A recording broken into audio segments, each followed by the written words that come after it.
Okay, good day everyone. So now we will be discussing our next topic, which is topic 5, the second law of thermodynamics.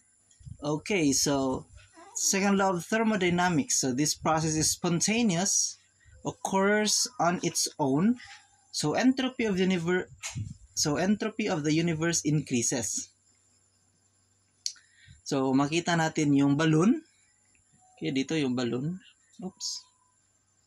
Okay. Yung big figure sa left side. So, meron tayong balloon. And air leaks from the balloon on its own. So, kahit na kahit na anong gawin natin, yung hangin talaga sa balloon is na nagli-leak talaga yan. While sa kabilang side naman, sa right side, so this process is non-spontaneous, does not occur on its own. So hindi pwede na yung balloon biglaan lang siyang magkakaroon ng hangin. Di ba be? So hindi pwede yun.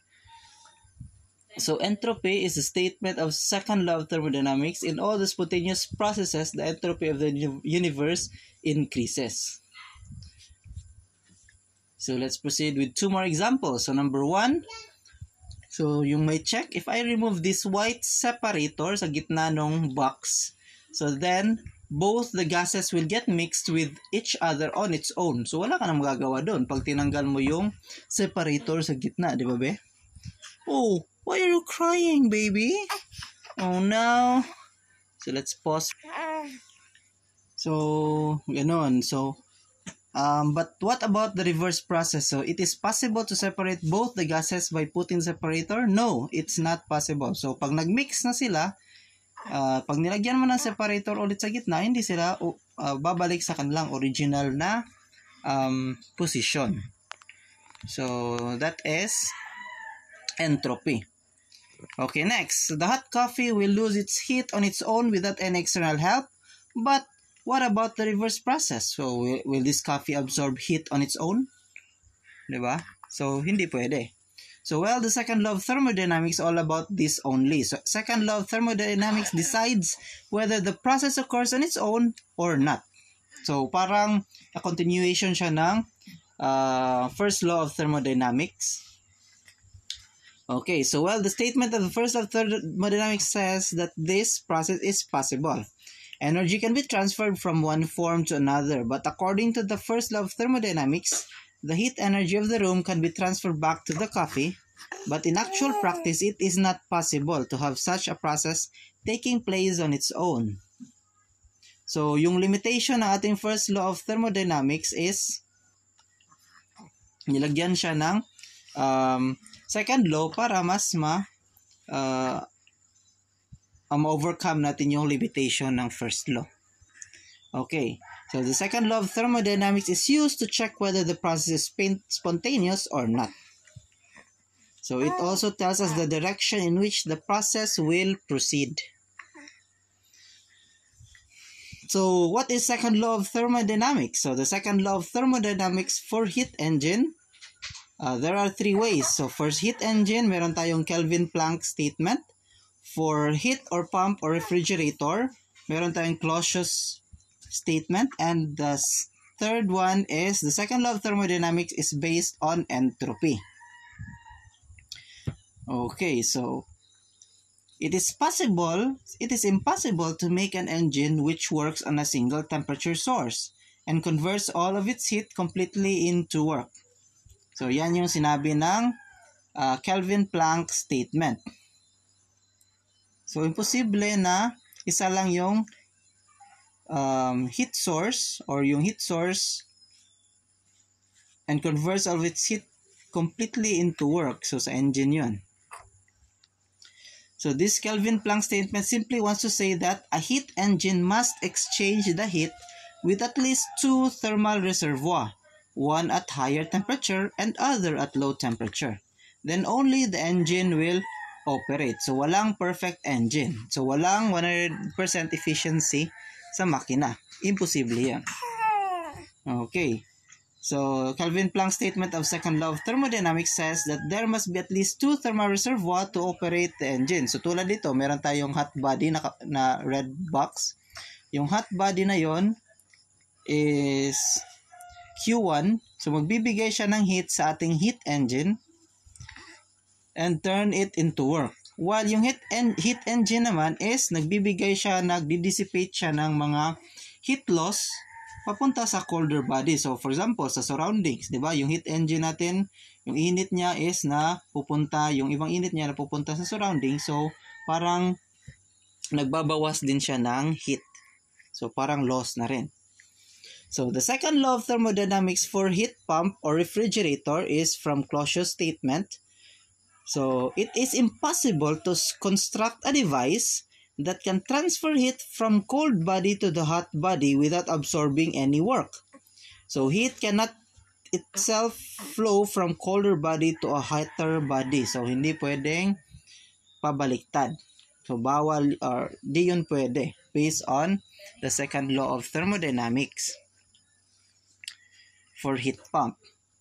So, as you can see in this image, this type of heat pump is possible according to the statement definition of second law of thermodynamics because it is consuming some work in order to transfer heat from lower temperature body to a higher temperature body. So, kung babaliktarin natin yung temperature, so from colder body, pwede yon basta gagawa ka muna ng something. May work done ka muna bago mo magagawa yon. So thus, this heat pump obeys the first law as well as second law of thermodynamics. Okay. So how to remember Clausius' statement? Heat always flows from higher temperature body to lower temperature body. Its reverse flow does not take place on its own. So, hindi siya gagana on its own unless o kung may gagawin ka. Okay. So, the second law of thermodynamics based on entropy naman. So, number 3. Ito yung number 3 na second law of thermodynamics. So, before starting the second law of thermodynamics based on entropy, I would like to explain 2 terms. Meron tayong randomness and meron tayong entropy. So, 1. Randomness. So, it is the movement of molecules is known as randomness. So, hindi natin alam saan pupunta yung molecules, di ba? Kasi yung molecules, kahit saan lang yan, random yung movement niya. So, hindi natin nakikita, hindi natin mapipredict yan. So, see this, how quiet the students are sitting on their bench. So, parang sa school lang, di ba? So, yung mga molecules or yung mga bata is ang babait, hindi gumagalaw. Pero, after ng class, yun na. Lalabas na sila for recess time and then kahit saan na sila pumupunta. Random yung pagpunta nila. So this is the exact situation which is seen during the recess time. So students are moving here and there in classroom. Now you will come to know that what randomness is. So the students are not moving sa first picture. That means yung picture kanina and they're just sitting. Thus, the randomness is 0. But in the second figure, the students are moving here and there during a recess time. This means that the randomness is more. So this is a simple concept of randomness. The states of matter, solid, liquid, and gas in thermodynamics. So same thing happens in solids, liquids, and gases too. Solids show less movement of molecules. Liquids have more movement of molecules. And gases show maximum movement of molecules as shown in the above image. So this movement of molecules is known as randomness. So thus, we can say that solids have less randomness, liquids have more randomness compared to solids, and gases have maximum randomness. So kahit saan lang sila lumilipad or nag-move. So, entropy. So entropy is the measurement of randomness of the system. So that is entropy. So kung mas mataas yung randomness, mas mataas yung entropy niya. Or entropy is a measurement of disorder of the system. So it's simple. It's just a measurement of how much randomly the molecules are moving in the system. So in solids, the molecules are properly arranged. That means it has less randomness.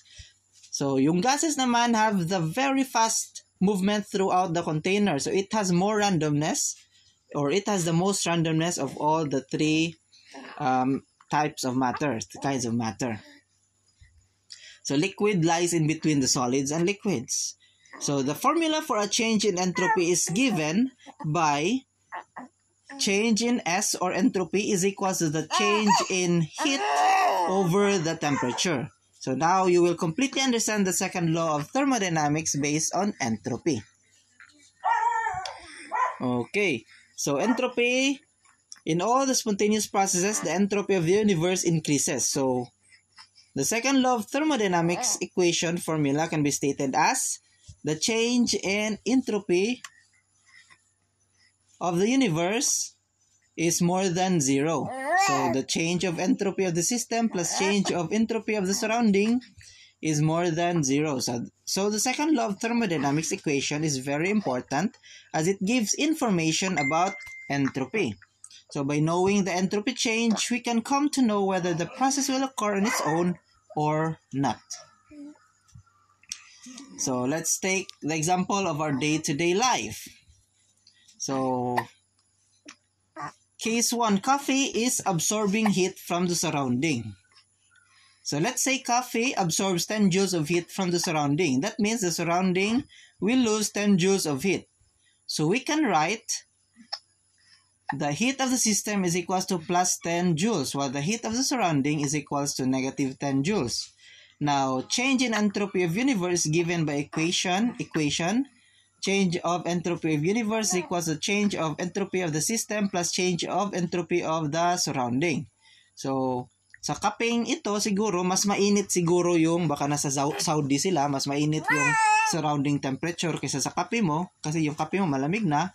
So, baka ganito, nag-absorb na ng heat yung coffee natin. So, the change of heat of the system over the temperature of the system is plus 10 over 323 plus the change of heat of the surrounding over the temperature of the surrounding is negative 10 over 293. So, makikita pala natin na yung system, okay, so mas mataas yung temperature niya. So, yung answer niya is negative 0.00316 joules per Kelvin. So, this is a negative value.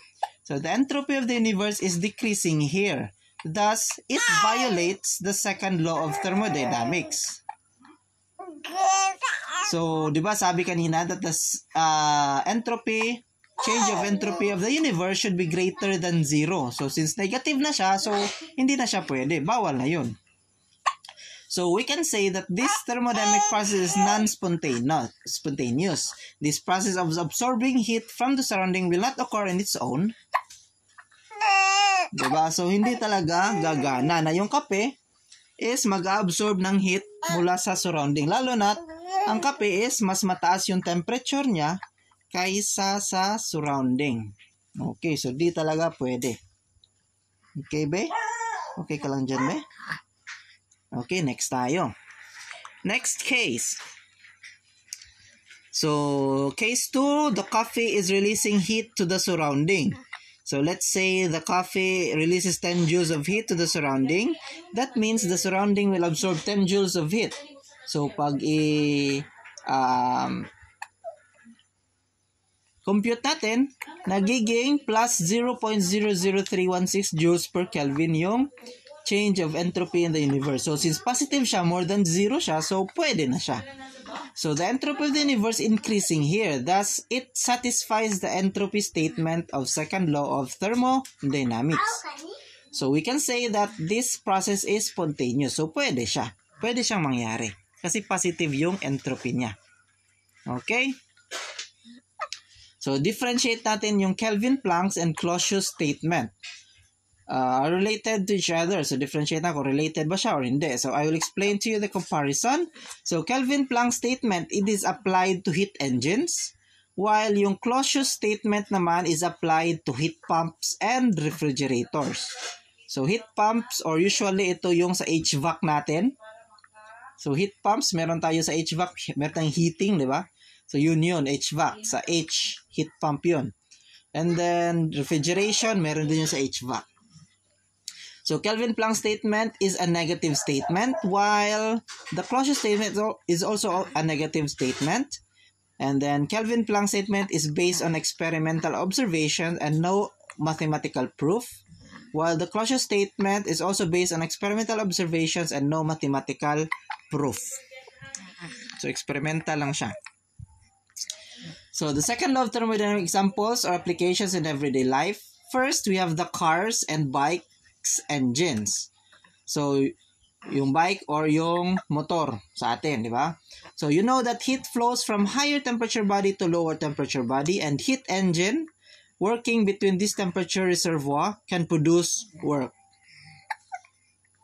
So, another example. So, refrigerator using electricity to change the direction of heat flow.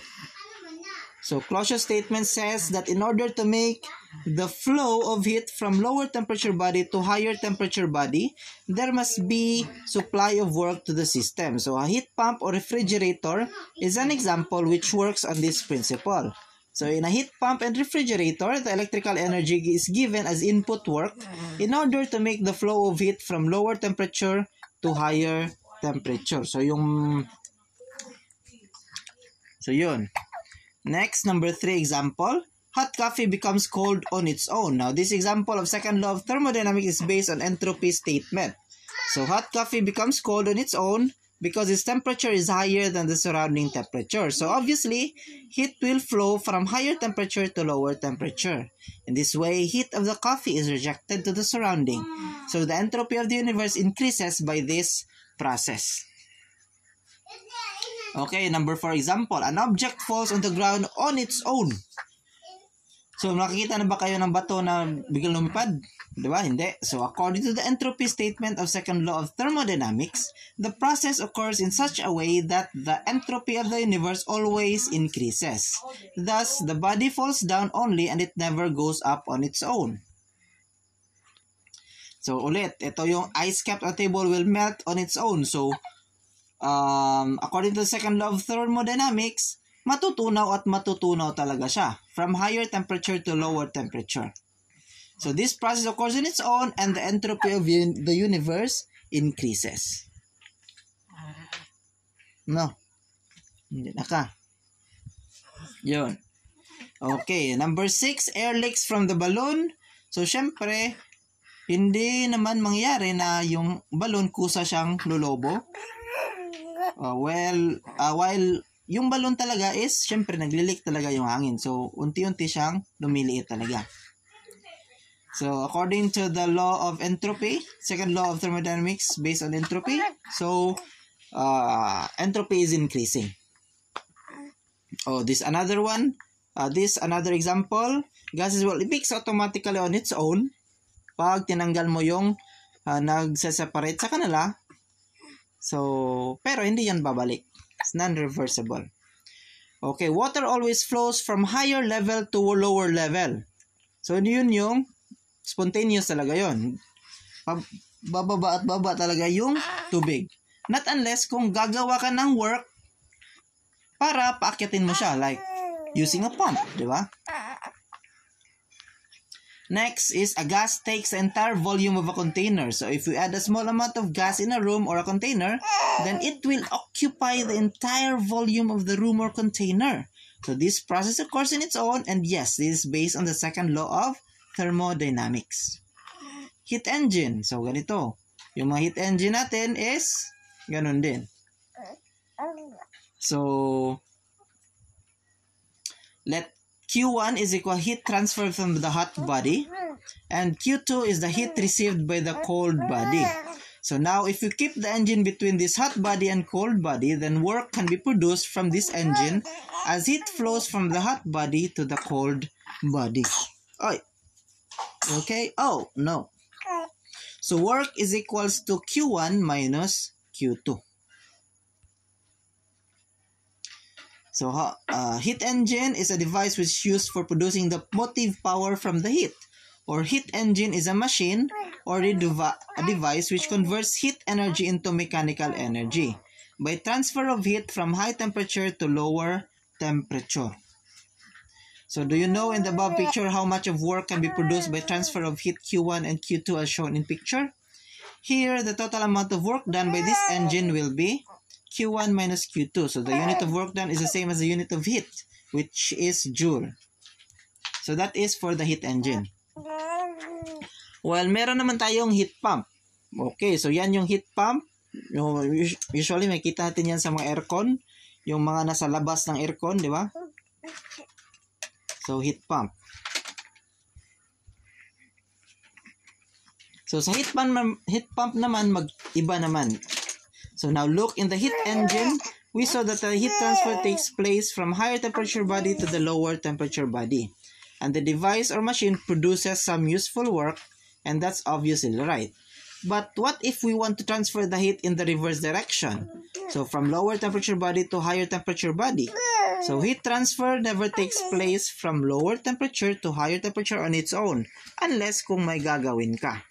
So in this case, a new device is used to do so, and this device is known as a heat pump. So as shown in above diagram, heat pump extracts Q1 amount of heat from the lower temperature body and delivers Q2 amount of heat to the higher temperature body. But will this heat transfer take place on its own? No. So we need to supply some work to this device in order to transfer the heat from lower temperature to higher temperature. Unsa man?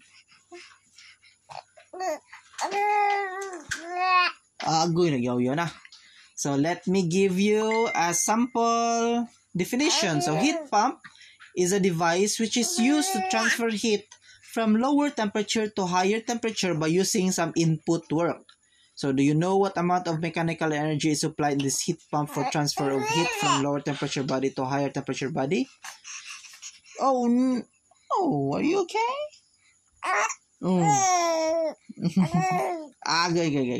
So the amount of input work required is W is equals to Q2 minus Q1. So the unit of this work done is joule.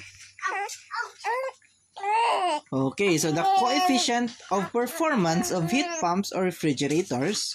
So in heat pumps and refrigerators, the term efficiency is replaced by coefficient of performance. So it is defined as a ratio of heat absorbed to the work input to the system. So Q2 over W. So let's have a exercise example. Okay, so the second law of thermodynamic example, it's easy. So based on Kelvin Planck's statement, a heat engine absorbs 360 joules of energy and performs... Hi, are you okay? Okay. Nagyaw-yaw naman na. So a heat engine absorbs 360 joules of energy and performs 25 joules of work in each cycle. So find the following: the efficiency of the engine, the energy expelled to the cold reservoir in each cycle. So this is the formula. So solution. So Q1 is equals to given Q1 is equals to 360 joules and work is equals to 25 joules. So to get the efficiency of the engine, work over the heat is equals to 25 over 360, which is 7%. So the heat energy naman expelled to the cold reservoir in each cycle, since work is equals to Q2 minus Q1, transpose lang natin. So Q2 is equals to Q1 minus work. So 360 minus 25 is equals to 335 joules yung ating energy expelled to the cold reservoir in each cycle.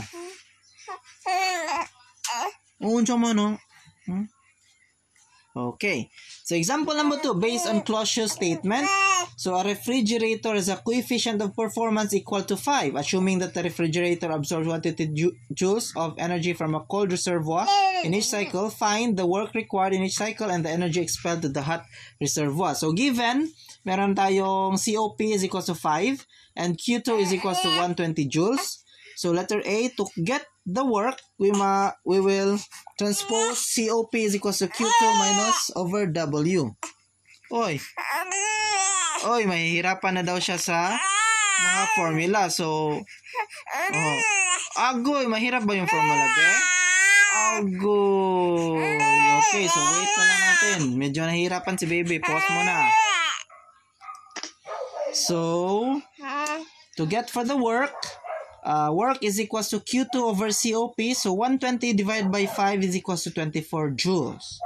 While the energy expelled to the hot reservoir, Q1 is equals to work plus Q2. Ano ba yung formula? Work is equals to Q2 minus Q1 sa ating closure statement, di ba? So, to transpose, Q1 is equals to W plus Q2. So, 24 plus 120 is equals to 144 joules. Example number 3, based on entropy naman. So, will ice having temperature of 273 Kelvin placed in a surrounding having temperature of 298 Kelvin will give water having temperature to 73 Kelvin? Prove the statement. So the ice requires 6.025 kilojoule per mole of heat energy for melting. So to solve for this, so the change of system is equals to the change of Q over T. So, meron tayong Q which is 6.025 over temperature of 273. So, meron tayong change of the system, change of entropy of the system which is 0.0221 kilojoule per mole. So, surrounding will lose 6.025 kilojoule heat, but decrease of 6.025 kilojoule heat from a very large surrounding will not make any real change in the temperature of the surrounding, and so it can be neglected. So the change of entropy for the surrounding is equal to change of Q over T, which is negative 6.025 over 298, so which is negative 0.0202 kilojoule per k mole. So heat is absorbed here. So the sign of change in heat is negative. Now, to sum it all, the change of entropy of universe is equal to the change of entropy of the system plus the change of entropy of the surrounding. So, total answer is 0.0019. So, positive siya. So, it's possible. So, here, the change of entropy universe is more than 0. So, this process will occur on its own as a value of change of universe more than 0 is positive. So it can be the same that if an ice cube is kept in a surrounding having temperature of 298 Kelvin, it will melt on its own and it will give water at 273 Kelvin temperature. But opposite to this, the water kept at temperature 298 will not be converted to ice on its own. So positive yung ating entropy, so good siya. Okay, so another topic we have here, the Carnot cycle and the Carnot engine. So all you might have seen the engine of cars, bikes, or any vehicle, but what is the process going on in the engine? So in 1824, this actual working process of engines was explained by engineer Sadi Carnot. So this process is known as Carnot cycle. So Sadi Carnot explained about what parts of the engine. He also explained what should be the ideal engine and what should be the various processes through which an engine should go through in order to produce work from it. Dad, look! Yes. Dad, look. Okay. So, since medyo mahaba na yung video natin, so we will continue our video about Carnot. Mataas pa ba to? Mahaba pa ba yun? Malapit na ba ata to? So, medyo mahaba pa. So, we will continue the Carnot cycle and Carnot engine on our next video na.